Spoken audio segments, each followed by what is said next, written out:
What a blessing to have this co-op kasi itong co-op na ito ay hindi lamang concern sa physical aspects ng mga members or ng mga employees, kundi concern din po yung taman, yung co-op pagdating sa spiritual aspects ng bawat isa.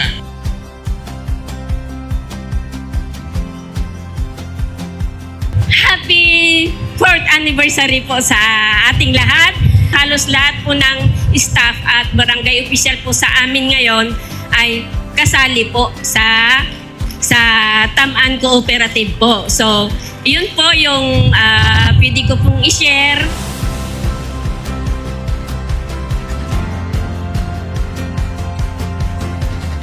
Kasama po kayong lagi sa aming pong panalangin na patuloy kayong pagpalain, i-bless ng Panginoon sa bawat araw ng inyong pamumuhay. Ingatan kayo lagi ng Panginoon, bigyan kayo lagi ng good health ng ating pong Panginoong Diyos. I encourage you na huwag tayong manghiram kung hindi natin kailangan manghiram. Kaya karamihan sa mga nanghihiram hindi na ibalik kung hiniram ay dahil nanghiram na hindi naman niya kailangan. Na yung nahiram natin, sapay ko tahantay nga usaran iti kusina. Hantay nga usaran iti pangpapintas, pagpagwapo ka na tayo. Usaran tayo iti nasdan nga mang usaran tayo, nga mo tayo, nga kabailan tayo, nga mang isubli iti binulot tayo.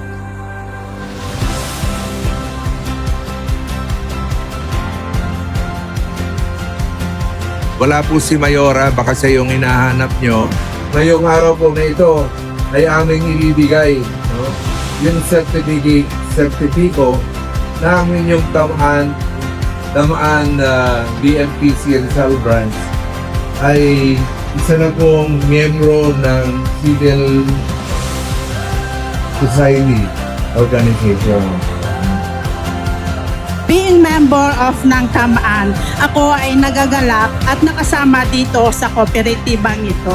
Marami akong natutunan sa buhay. Isa dito ang pagpapahalaga ng bawat sentimo ng aking nahahawakan. Dugo at pawis para makapag-impok upang may magamit sa pag-aaral ng aking mga anak.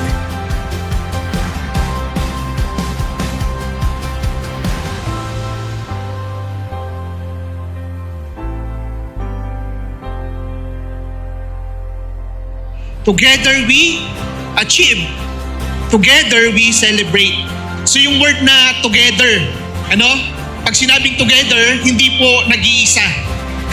Hindi po siya nag-iisa. Ibig lang sabihin, marami po sila. Behold how good and how pleasant it is for brethren to dwell together in unity. So binanggit po yung word na unity. We achieve something by being together, being united together. Yung nagkakaisa yung bawat isa sa atin. At alam nyo, isa yun sa pinakalayunin talaga ng Tamaan Cooperatives na yung bawat mamamayan ay magkaisa para sa ikasusulong ng bawat isa. Para sa ikasusulong ng bawat isa.